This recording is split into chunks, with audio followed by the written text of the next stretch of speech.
Good evening. Welcome to the Massillon City Council meeting for Tuesday, January 21st, 2025. We have in attendance with us tonight the following city officials. Mayor Jamie Slutes. Here. Safety Service Director Renee Baker. Here. City Engineer Alex Pitts. Here. Parks and Rec Director Steve Pedro. Here. Police Chief Jason St. Noy. Here. Fire Chief Matthew Heck. Here. Income Tax Budget Director Lori Katagides Boron. Here. Wastewater Treatment Plant Manager Tony Ulrich. Chief Building Official Frank Silla. Here. Building Inspector Phil Gorman. Here. Health Department Commissioner Terry Argent. Here. Street Superintendent Tom Bergasser. Here. And Civil Service Administrator Jim Therrett. Here. Is there anyone from administration I missed? That's it, Mr. President. Thank you, Madam Clerk. Item number 5 on tonight's agenda is where the public can speak on any topic that appears on the agenda. And then under number 17 is where the public can speak on an item that does not appear on the agenda as well. At this time, I want to remind everyone to please turn down your cell phone and turn on the vibrate as well. Thank you. Roll call, please. Brian Huth. Here. Kramer. Present. Cunningham. Present. Gregg. Here. Harwick Smith. Here. Lewis. Present. Lombardi. Packley. Here. And Ray. Here. Roll call of 8 present. Councilman Lewis. I make a motion that we excuse Councilman Lombardi. Second by Councilman Gregg. Roll call, please. Kramer. Yes. Cunningham. Yes. Gregg. Yes. Harwick Smith. Yes. Lewis. Yes. Packley. Yes. Ray. Yes. And Brian Huth. Yes. 8 yes to excuse Councilman Lombardi. Thank you, Madam Clerk. Tonight's invocation and pledge of allegiance is by Councilman Lewis.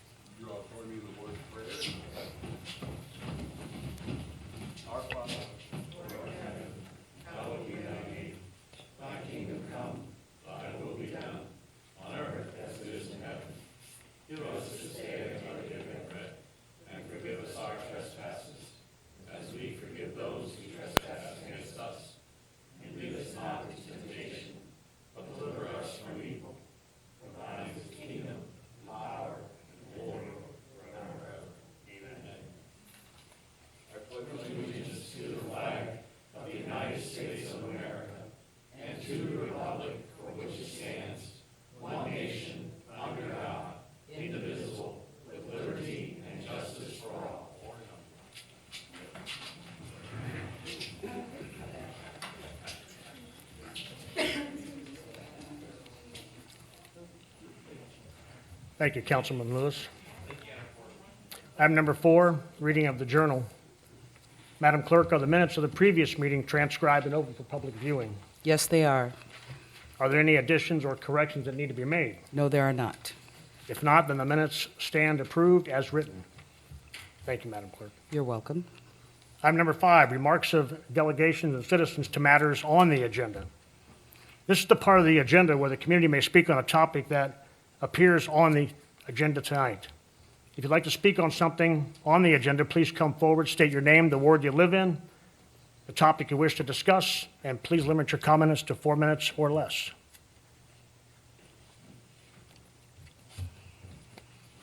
Hi, Christina Ray, Ward 2.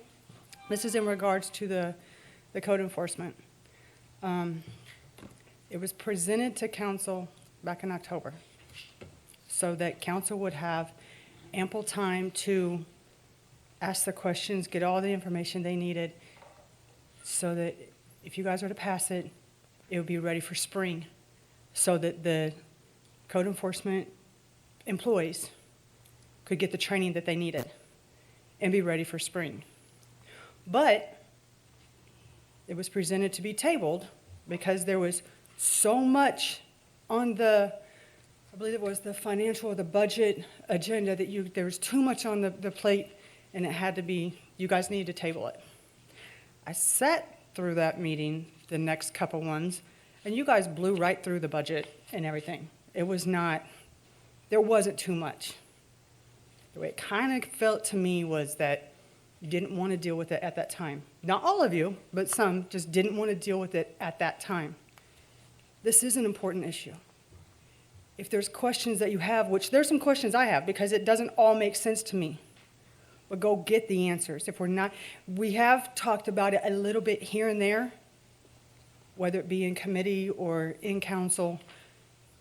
But if it's, you haven't gotten the questions that you needed, go get them. Contact the person that you need to contact and ask the questions and tell them, I want these answers right now. You have the right to do that. But it is an important issue that needs to be addressed, and I don't feel it should have been from October until now. Now, I believe it's on third read tonight. So we're going to pass it or not pass it, or we're going to table it. Why? Get the answers that you need and do it. There's been more than enough time. And I get it. There's a lot to it. Thank you.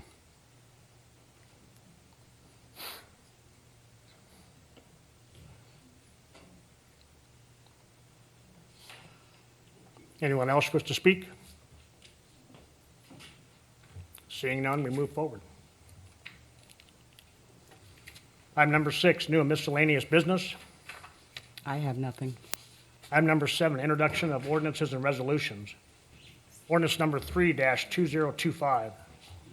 An ordinance authorizing the Director of Public Service and Safety of the City of Massillon, Ohio, to advertise for and receive sealed bids and to enter into contract with the lowest and best bidder upon the approval of the Board of Control for the 2025 annual removal and disposal of anaerobic municipal sludge at the wastewater treatment plant and declaring an emergency.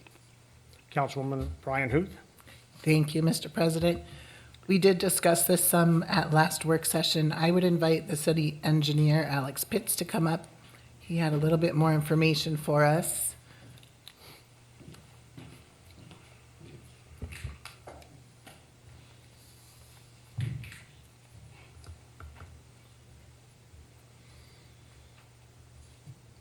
Good evening. Good evening, council. So I did print out a packet for all of you. This comes from Quasar Energy Group. It is for Massillon land application. It's basically a summary of what all they need in order to do land application for our sludge removal at the plant. And again, that is just land application, not including any hauling to the landfill. I believe it starts with personnel, and then it moves down to equipment, and other various line items. As you can see, I think just in personnel alone, I think there's around 10 employees that are needed for this project, and that is at a minimum. So, So just to restate, the ordinance we're looking at is to enter into contract with Quasar again. No, no, it's to go out and receive bids. to go out and receive Yes. bids. It just for- so happens, Quasar, yeah. Was one, for the removal of the sludge from our wastewater treatment plant. And one of the questions in the work session was, could that more economically be done in-house? And the answer is astoundingly no. Yes, essentially, so. And we also looked at doing landfill as well, and that cost was $680,000 a year. So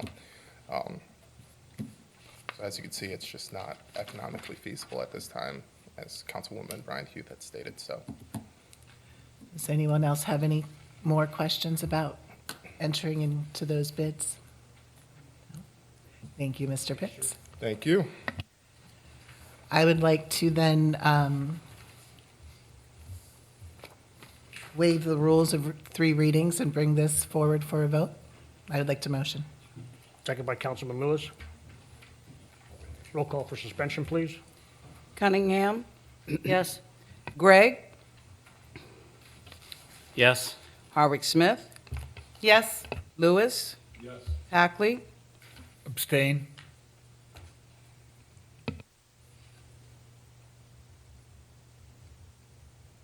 Ray, Yes. Brian Huth, Yes. and Creamer. Yes. 7 yes and 1 abstention for suspension. And for passage, please. Gregg, Yes. Harwick Smith, Yes. Lewis, Yes. Packley, Abstain. Ray, Yes. Brian Huth, Yes. Creamer, Yes. and Cunningham. Yes. 7 yes, 1 abstention for passage. Thank you, Madam Clerk. Ordinance number 3-2025 has passed. Ordinance number 4-2025. An ordinance authorizing the mayor and the director of public service and safety of the city of Massillon, Ohio, to accept and enter into a collective bargaining agreement with the Massillon FOP Henderson Lodge Police Officers Association Gold Unit, effective July 1st, 2024 through June 30th, 2027, and declaring an emergency. Councilman Gregg? Thank you, President Slater. I was in communication today with Chief Counsel Earl Wise regarding this legislation. He indicated that as of this morning, the Gold Unit had not voted on the contract, so therefore I'm going to give this first reading this evening. Ordinance number 4-2024 has received its first reading. Resolution number 1-2025. A resolution consenting to the mayor's appointment of Margie Voigt to the Historic Preservation Commission of the City of Massillon, Ohio, by the recommendation of the Massillon Museum for the term expiring December 31st, 2026. Councilman Lewis? Yes. Before we get to these, I just wanted to, real quickly for council, in case you're not familiar with some of the names, having been on council for over 13 years now, all three of these names, Margie Vogt, and then eventually Jeff Thornberry, and then Lou Garrett, in my opinion, and obviously it's just my opinion, these are all three outstanding members of our community. And I think the mayor's done an excellent job on selecting people to represent the different committees in our city. And I mean, it's just, like I said, it's just my opinion, but I just think that needed to be said, that these are outstanding members of our community. So with that, is there any other conversation regarding Ms. Vogt for the Historic Preservation Commission?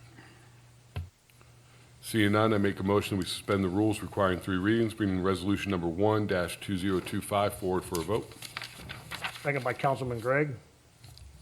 Roll call for suspension, please. Harwick Smith, Yes. Lewis, Yes. Packley, Yes. Ray, Yes. Brian Huth, Yes. Creamer, Yes. Cunningham, Yes. and Gregg. Yes. 8 yes for suspension. And for passage, please. Lewis, Yes. Packley, Yes. Ray, Yes. Brian Huth, Yes. Creamer, Yes. Cunningham, Yes. Gregg, Yes. and Harwick Smith. Yes. 8 yes for passage. Thank you, Madam Clerk. Resolution number 1-2025 has passed. Resolution number 2-2025. A resolution consenting to the mayor's appointment of Jeff Thornberry to the Historic Preservation Commission of the City of Massillon, Ohio, for the term expiring December 31st, 2026. Councilman Lewis? I make a motion we suspend the rules requiring 3 readings, bring resolution number 2-2025 forward for a vote. Second by Councilman Creamer. Roll call, please, for suspension. Packley, Yes. Ray, Yes. Brian Huth, Yes. Creamer, Yes. Gregg, Yes. Harwick Smith, Yes. and Lewis. Yes. 8 yes for suspension. And for passage, please. Ray, Yes. Brian Huth, Yes. Creamer, Yes. Cunningham, Yes. Gregg, Yes. Harwick Smith, Yes. Lewis, Yes. and Packley. Yes. 8 yes for passage. Thank you, Madam Clerk. Resolution number 2-2025 has passed. Resolution number 3-2025. A resolution consenting to the mayor's appointment of Lou Garrett to the Board of Health of the City of Massillon, Ohio, for the term expiring December 31st, 2029. Councilman Lewis? Yes, I make a motion we suspend the rules requiring 3 readings, bringing resolution number 3-2025 forward for a vote. Second by Councilwoman Harwick Smith. Roll call, please, for suspension. Brian Huth, Yes. Creamer, Yes. Cunningham, Yes. Gregg, Yes. Harwick Smith, Yes. Lewis, Yes. Packley, Yes. and Ray. Yes. 8 yes for suspension. And for passage, please. Creamer, Yes. Cunningham, Yes. Gregg, Yes. Harwick Smith, Yes. Packley, Yes. Ray, Yes. and Brian Huth. Yes. 8 yes for suspension? Or for passage, okay. 8 yes for passage. Resolution number 3-2025 has passed. Item number 8, unfinished business. I have nothing. Item number 9, petitions and general communications. Yes, I have a request for the transfer of a liquor license from Remus LLC, doing business as Affinity Drive-Through, located at 921 Amherst Road Northeast, Massillon, Ohio, 44646, to Affinity Mart Corporation, located at 921 Amherst Road Northeast, Massillon, Ohio, 44646. Permit classes are C1 and C2 and is located in Ward 2. I also have a request for an economic transfer of a liquor license from Cedarbrook Nurseries Incorporated, located at 6177 Glick Road, Shawnee Hills, Ohio, 43065, to 3D Meats LE LLC, located at 1070 First Street Northeast, Massillon, Ohio, 44646. Permit classes are C1 and C2, and it is also located in Ward 2. Councilman Ray, did you receive copies of these by chance? Yes, I received both copies. Was just a little confused. 3D Meats serves alcohol? Or am I- That'll be beer and wine. All right, you gotta give them a call. All right, thanks. Thank you. Item number 10, bills, accounts, and claims. Yes, we have a bill in the amount of $748 for the publication of our November ordinances. We also have a bill in the amount of $198.12 payable to Office Depot for our office supplies, for a total of $946.12. I also made a payment to U.S. Bank Equipment Finance in the amount of $127. It was our January invoice for our copier, submitted for payment on January 10th, 2025. Councilman Lewis, I make a motion that we pay the bills. second by Councilman Gregg. Roll call, please. Cunningham, Yes. Gregg, Yes. Harwick Smith, Yes. Lewis. Yes. Packley, Yes. Ray, Yes. Ryan Huth, Yes. and Creamer. Yes. 8 yes to pay the bills. Thank you, Madam Clerk. The clerk will pay the bills and charge them to the proper accounts. Item number 11, reports from city officials. Yes, we have the mayor's state of the city address. Please come forward, Mr. Mayor.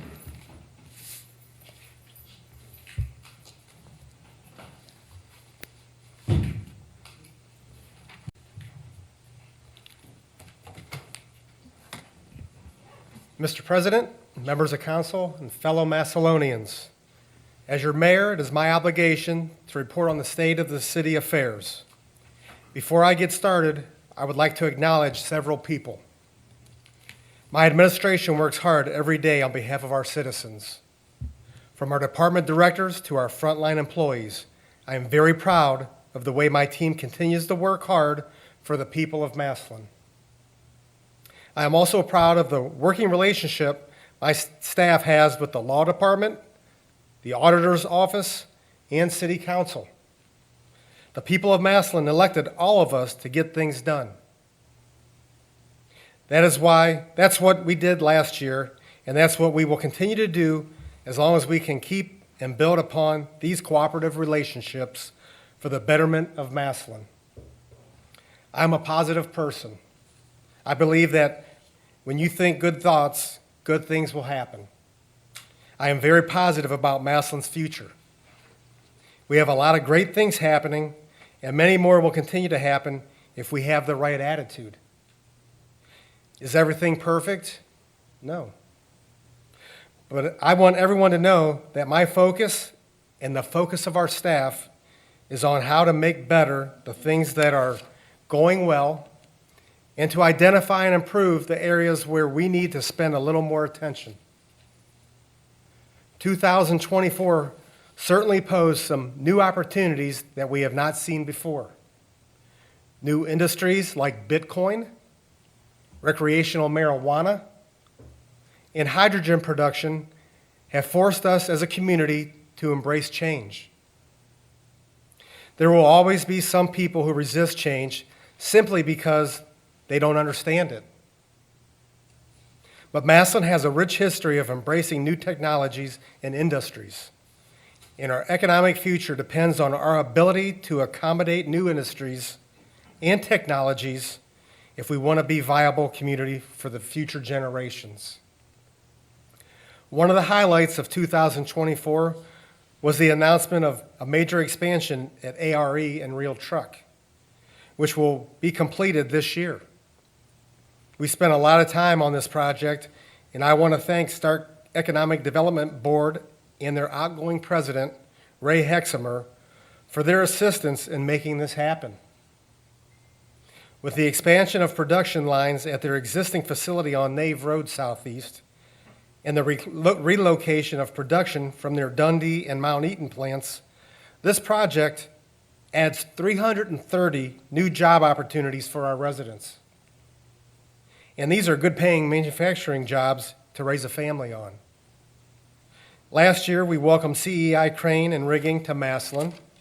They purchased a former EB display complex in the Finnefrock Industrial Park, bringing a great family business operating for over 60 years and 50 employees to the city. Bitdeer will be open later this year. Babcock and Wilcox will break ground on a new hydrogen production facility at the Massillon Energy and Technology Park. And the whole community is eagerly waiting on the opening of 3D Meats. All of these projects combined result in over 500 new job opportunities in the city of Massillon.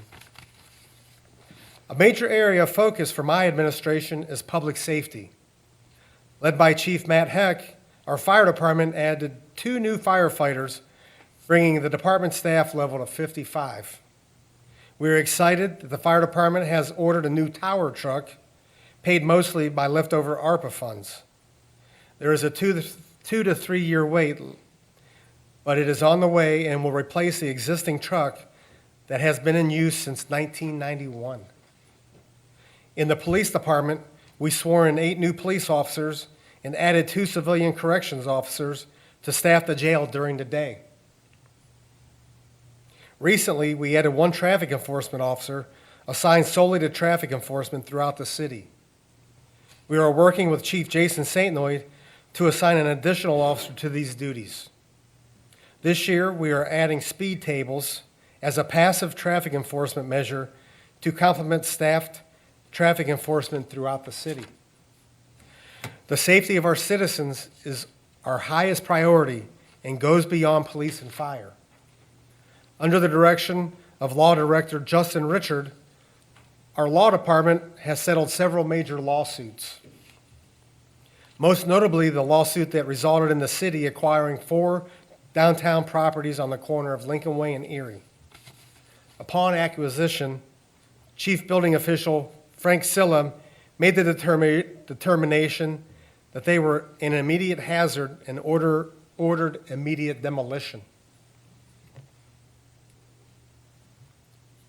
This was the right decision because we were told by the architects involved that a significant amount of snow would have caused these structures to come down on their own, which would have posed a terrible threat to public safety.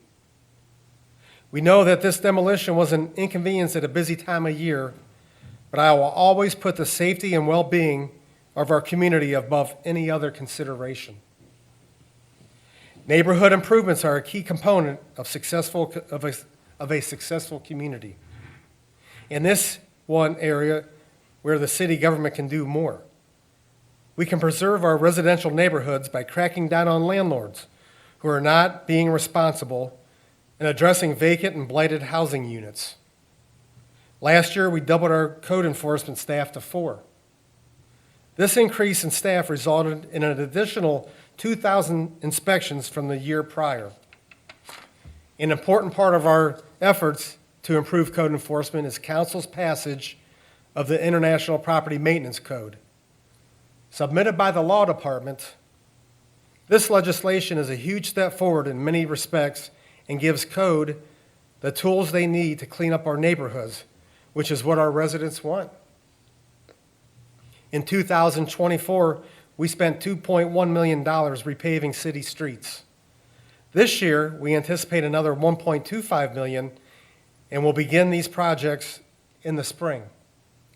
Our engineering department has several large storm sewer projects scheduled for this year and will continue to identify areas to upgrade of aging infrastructure. A growing city requires that we invest in our infrastructure for both commercial and residential users, and this costs money to do so.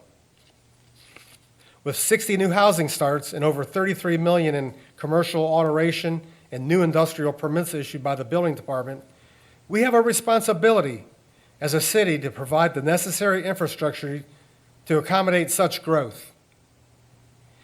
But the financial investment we make as a city in order for these things to happen is well worth the new income tax generated by these projects and the new opportunities both residentially and commercially for the people of Massillon.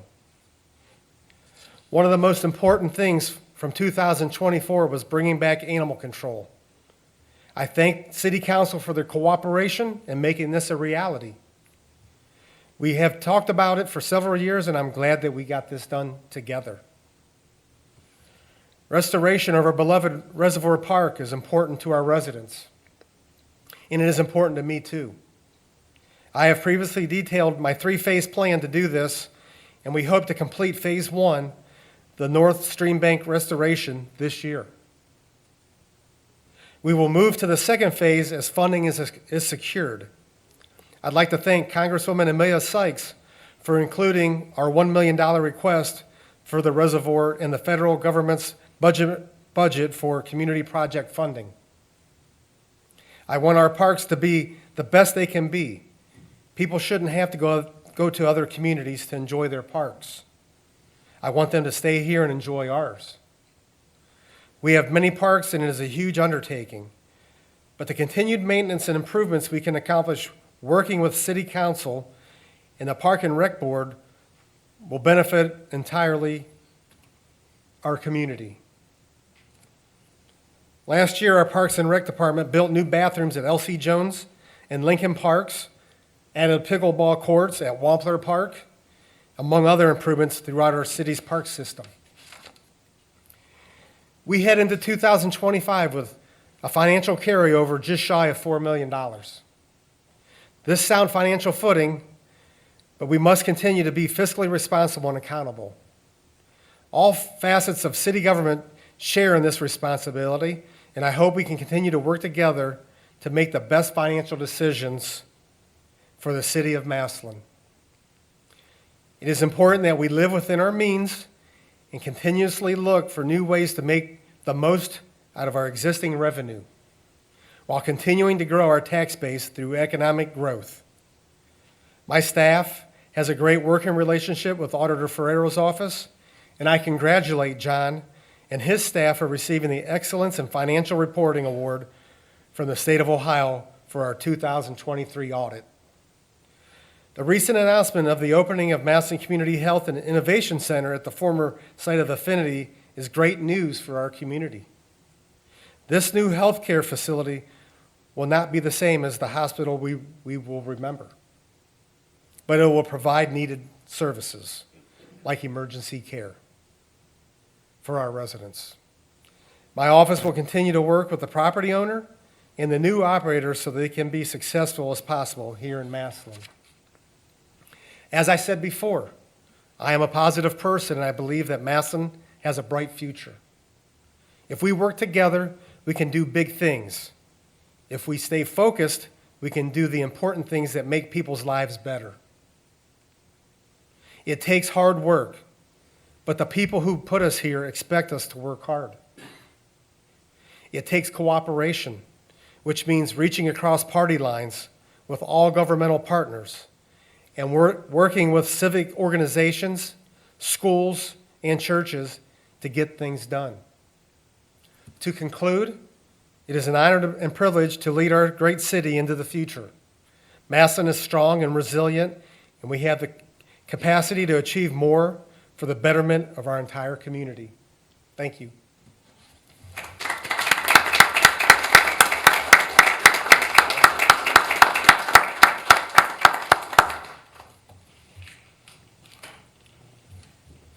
Thank you, Mayor Slutz. Item number 12, reports of committees. Our next work session will be Monday, January 27th, 2025, at 6:30 PM. Item number 13, resolutions and requests of council members. Councilwoman Cunningham. Thank you, President Slater.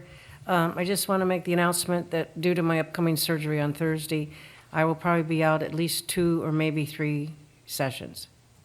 Thank you.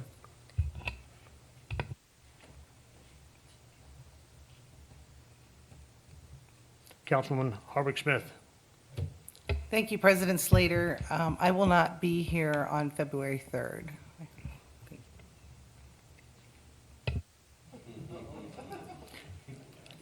Councilman Lewis. I do intend to be here on February 3rd.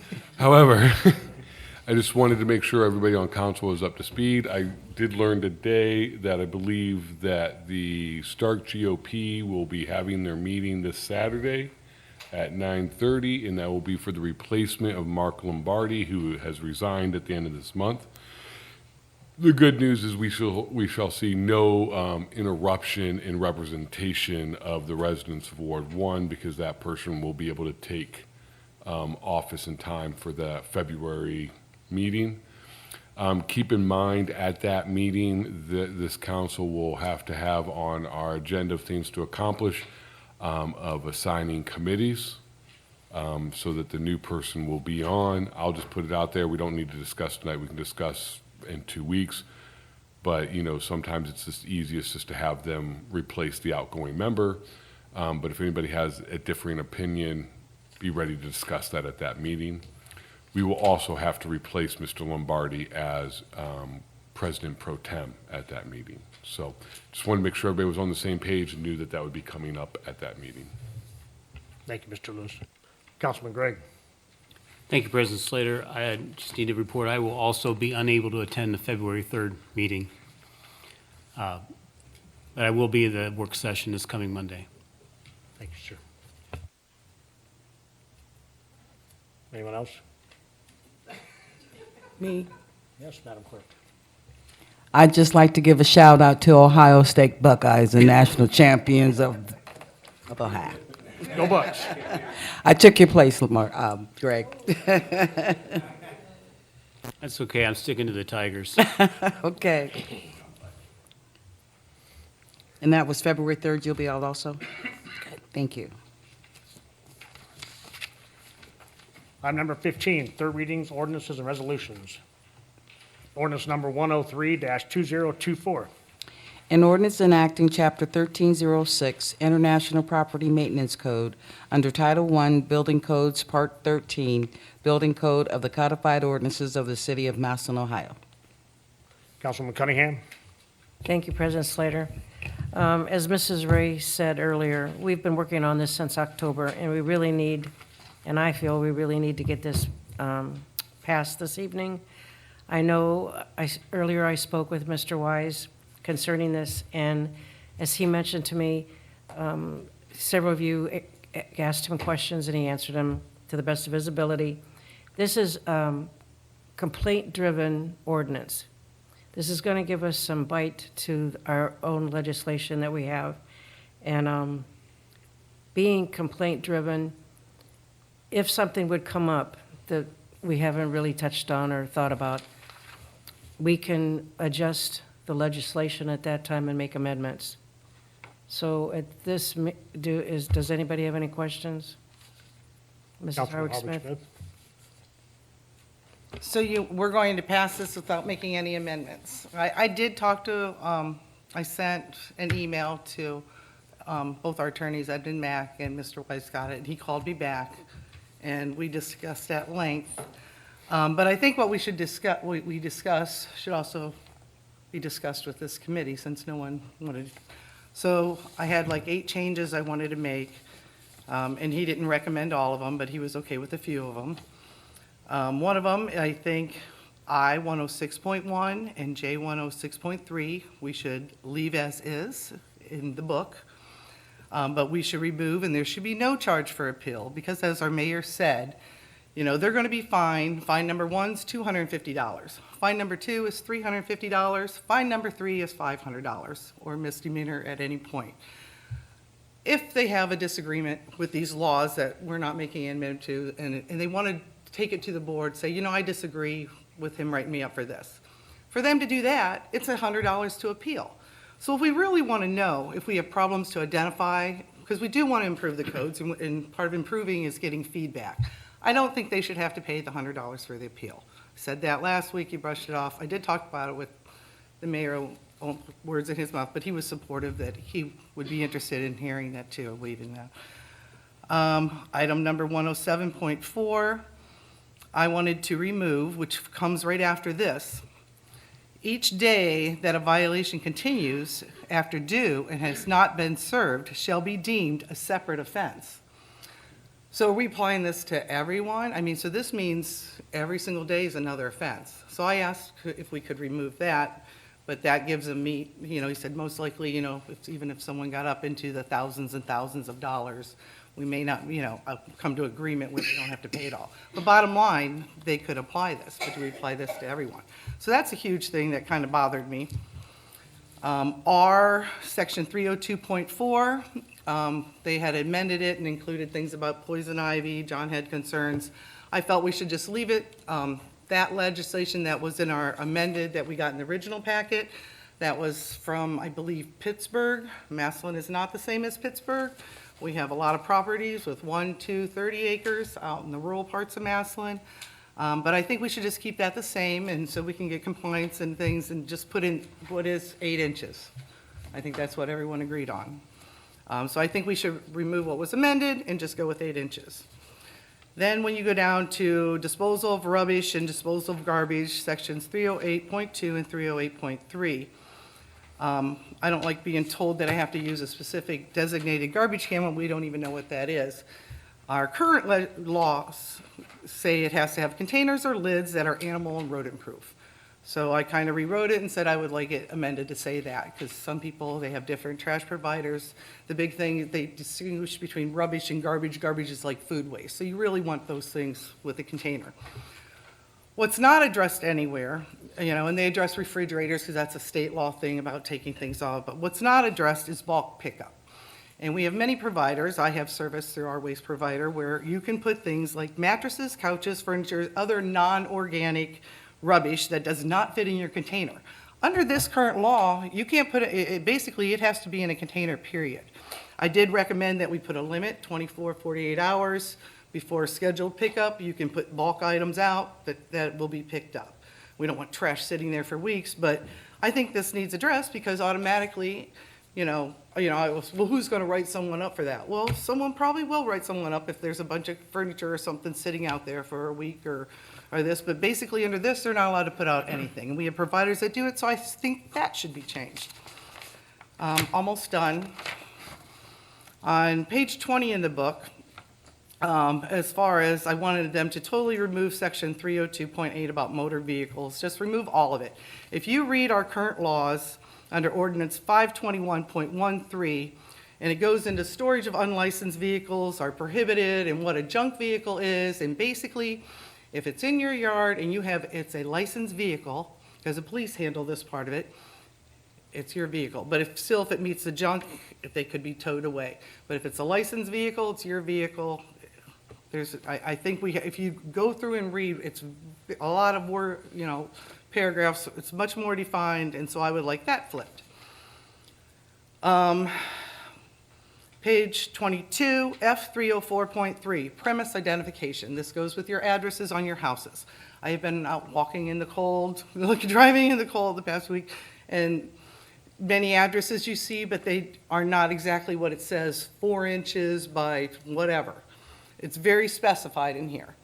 Our current law says you have to have an address that is visible from the road. I get it, it's safety, fire, police come, we want to see that address, their postman, you got to have an address. But to say that it has to be an exact thing makes all kinds of people out of violation, when if it can be seen at the road, I don't see why they should have to change their address. So my recommendation was that we just add the words, it is recommended that the first part, leave it the way it is. It says you have to have an address visible from the road, same as our current. And then where it gets all specific and nitty-gritty about the size and depth and everything else, I just wanted to add, it is recommended that these numbers shall contrast. And maybe we could make a program for people who don't have addresses, put a couple thousand in, instead of them writing, as a community outreach and to build rapport with our community and give them an address for their house if they don't have it, make it a little fun. The last thing that I questioned was on the Board of Appeals limitation of authority. And on that, it says the board shall not have any authority to waive requirements of this code or interpret the administration of the code. That kind of bothered me, and I asked him, can we remove the word not? That the board shall have the authority to waive requirements of this code and interpret the administration. And he said that we can't do that, that he didn't recommend doing that either. So those were the things that I wanted changed. I don't think it's been a very long period. When we've had our presentations, we've been cut off because our meeting starts. Questions haven't been answered. When we try to answer questions, everyone just, I support, they don't want to discuss it. Just do it on your own. So I did it on my own. And I went to our attorneys and I wrote it. And now, I understand they can't be here. That's totally understandable. I'm not blaming them. Our attorneys are awesome. But I am not comfortable. You can go ahead and pass it. Until we make the changes, and there are so many things I could have went through. We're specifying, we need something like this, but it's scary too, because there are things that are really specific, and we're not going to worry about that. Well, bottom line, it's a law. Someone down the line could start targeting someone, and I think there are more questions. When you go to that daily accumulated charges are a new offense every day that it's not paid. Someone could get up into $10,000, $20,000 in fees. Are you guys all okay with that? Yes, and then maybe Yes. they'll remediate the problem and fix it. Well, okay, then you vote yes, and that's all I have to say. Councilman Creamer. I have a few comments. So, first of all, it's been stated that, code, it's complaint-driven. And I know we spoke about that. It's reactive. That's our current state. Our future state, we want them to be proactive. We don't want them to be complaint-driven.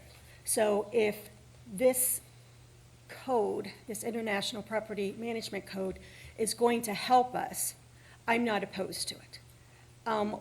Just talking to Julie very quickly prior to the start of the meeting tonight, I stated, let's put it up for a vote. We'll see what happens. If it's approved, we'll move forward.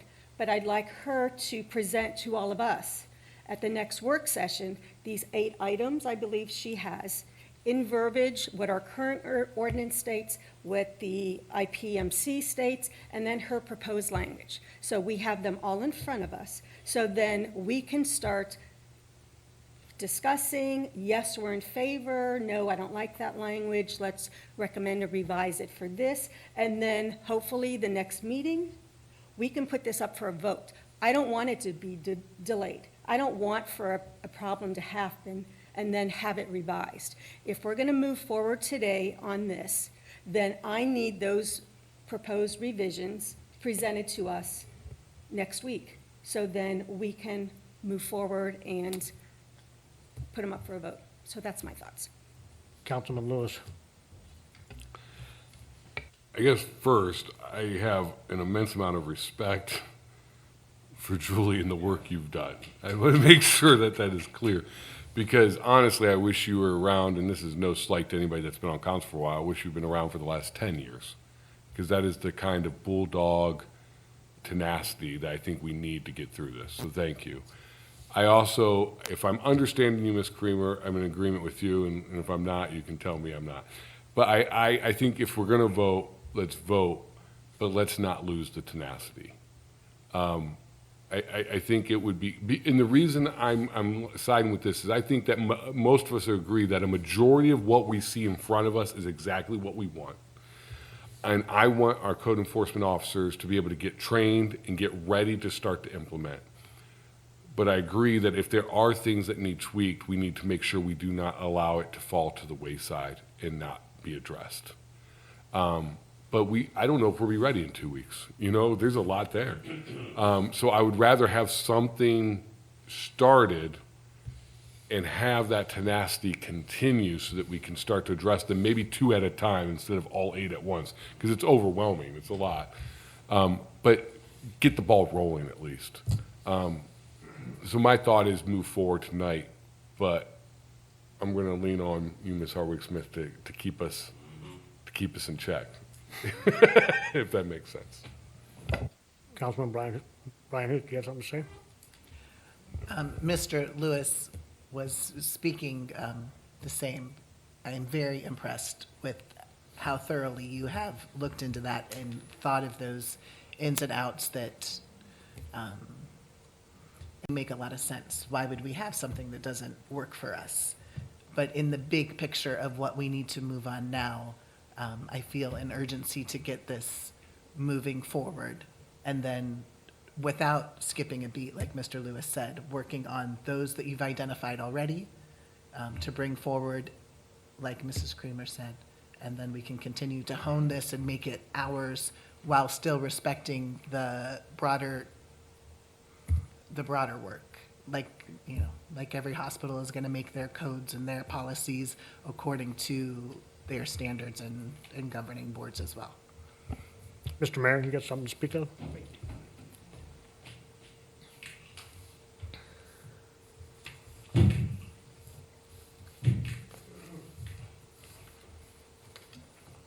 Thank you.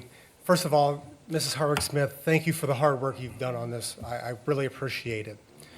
For those of you that have been on council, we've been dealing with code enforcement for the last 4 years. I was on council January of 2021. That was the first issue that we dealt with when I came on council. I just want to address some of these issues that Mrs. Harwick-Smith has with house numbers and things like that. And I'm going to compare it to my time on the police department, and I believe Chief Satinoy would agree with this. As a police officer, you have a lot of discretion. Let's say, for instance, speed limit. Speed limit's 25 on most city streets in the neighborhoods. Well, police officers aren't pulling people over doing 26. They have discretion. And I want to give our code enforcement officers that same discretion when it comes to addressing issues where people may not be able to afford to get trash cans that have lids, or they may sit a mattress out at the curb and it doesn't get picked up for 2 weeks because it's not wrapped in plastic. You know, our intention, and I believe, and I don't want to speak for the law department, but when they brought this forward, their intentions were to give our code enforcement all the tools necessary to enforce some of these ordinances that have not been dealt with in years past. And I'm not knocking anybody on any code enforcement, anybody in the previous administration. They did a great job.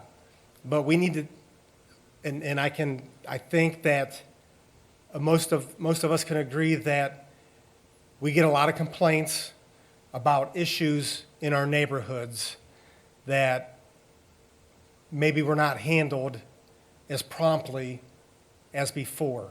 So this new ordinance that Edmund Mack brought forward is just an additional tool to help our code enforcement do their jobs even at a better rate.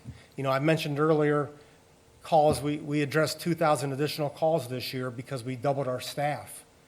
You know, this is going to be an additional tool for them to help people. And I say help people, you know, because we're not going out there like gangbusters and wanting to write everybody tickets because they have little house numbers on their house.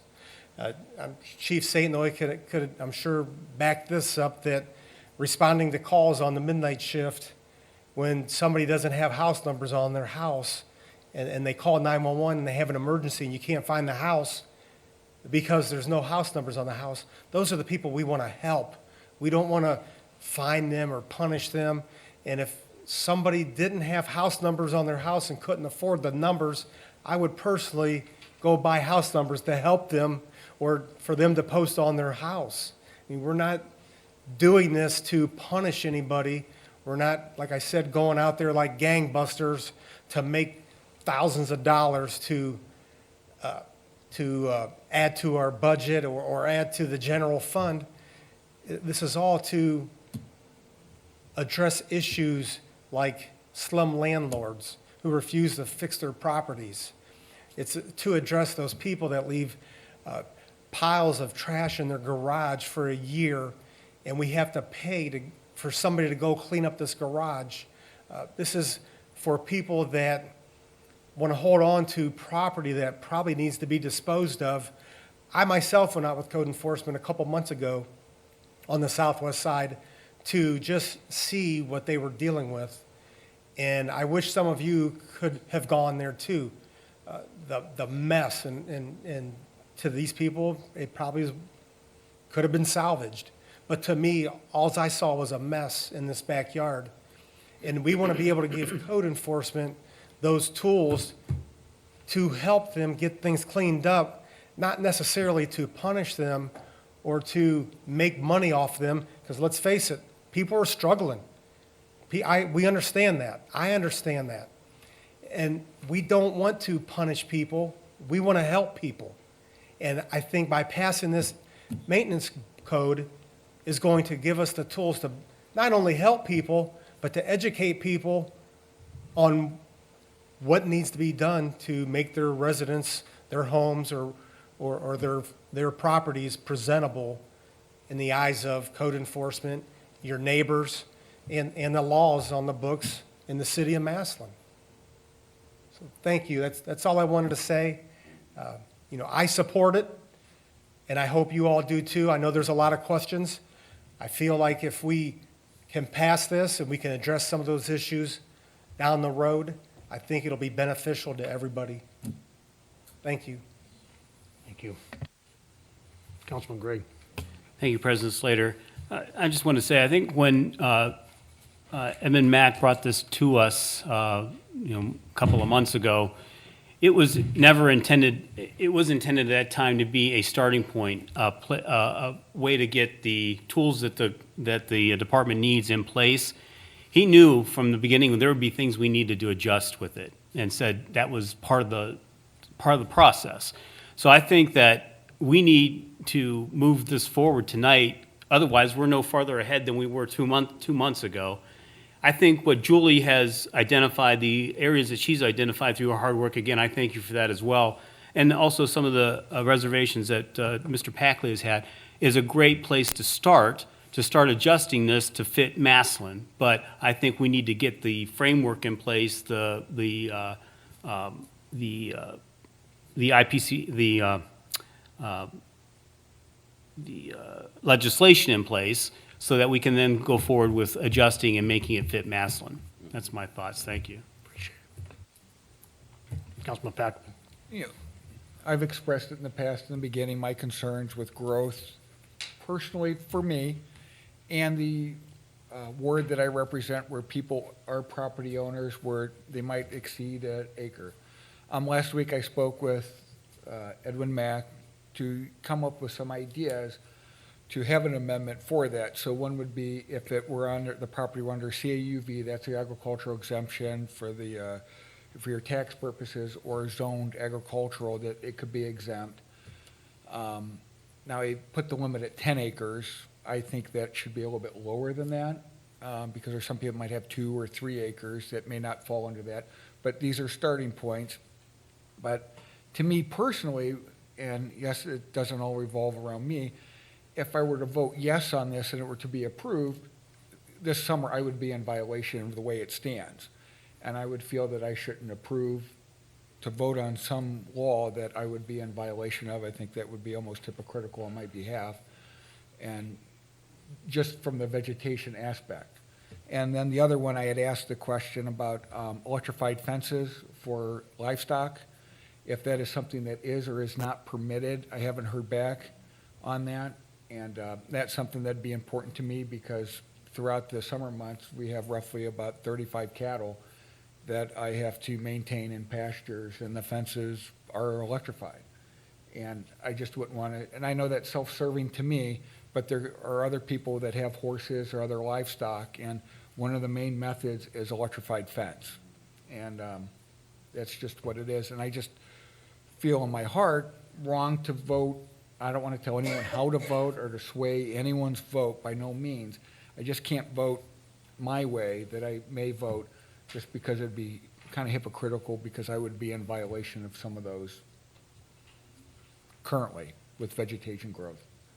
So, anyway, thank you. Yes, sir. Councilman Gregg? Thank you, President Slater. I just want to respond to Mr. Packley. I understand your concerns and your thoughts there, John, but keep in mind, as Mayor Slutz mentioned, there's a lot of discretion involved with this.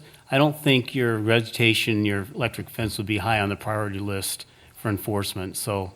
I hope not, but you never know. And sorry for cutting you off. But I encourage you to think through that because there may be things I'm in violation of. You know, I'm not sure. I keep my property up, but I haven't gone through everything in this code completely. I don't think. Yeah, I'll ask Julie if I'm in violation. Julie knows. But I think I would encourage you to see the big picture and you know, help us move this forward so we've got a place to start. Thank you. And sorry, on that note, ideally, I'd like to see these amendments be addressed prior to the final vote. That would be the ideal in my perfect world. Councilman Ray? Yes, thank you. I understand everyone, like you said, ultimately, a lot of people may be in violation of the current code. But with that being said, moving forward and them using discretion would be great. Usually when we sit in the seat, I'm sitting here for second ward. So I have to think of overall what the ward would need and what would benefit the ward. From a selfish point of view, the code, I'm a general contractor. There's codes in there that's gonna make me do different things, but I would like to do the job right and make sure it's all up to code and things don't fall down when the snow falls on it. Thank you again, because you went diligently into that book. I'm probably gonna call you and get some notes. You got highlighters and some sticky notes or something. She's like, I got it, page 3.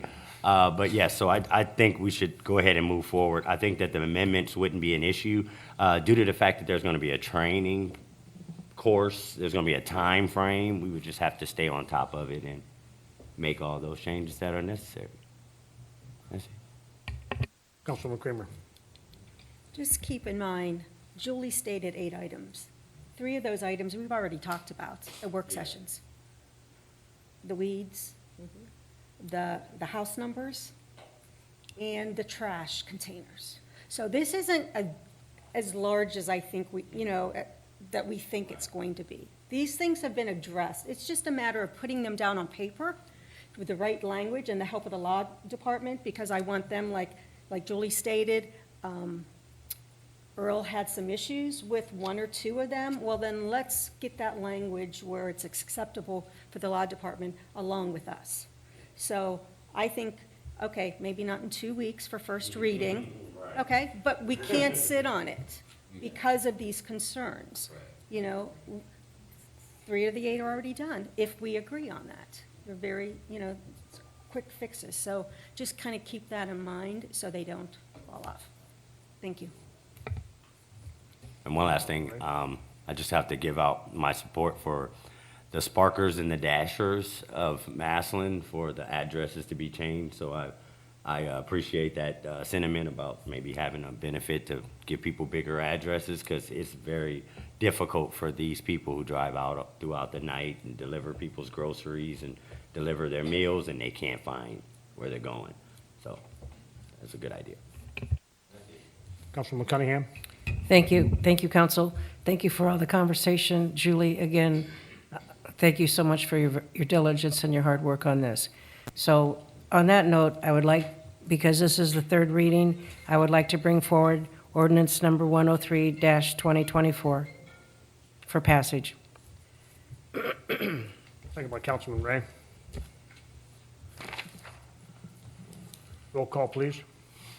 Gregg? Yes. Harwick Smith? No. Lewis? Yes. Packley? No. Ray? Yes. Ryan Huth? Yes. Kramer? Yes. Cunningham? Yes? And I started with Greg? Okay. So that would be 7 yes, 2 no for passage. No. I'm sorry, 6 yes, 2 no for passage. Thank you, Madam Clerk. Ordinance number 103-2024 has passed. Yes, Councilman Lewis. Just want to point out for the council to also remember as we continue conversations, since this legislation did not have emergency language, it will not go into effect until February 21st. I feel like, given our conversation, that's relevant.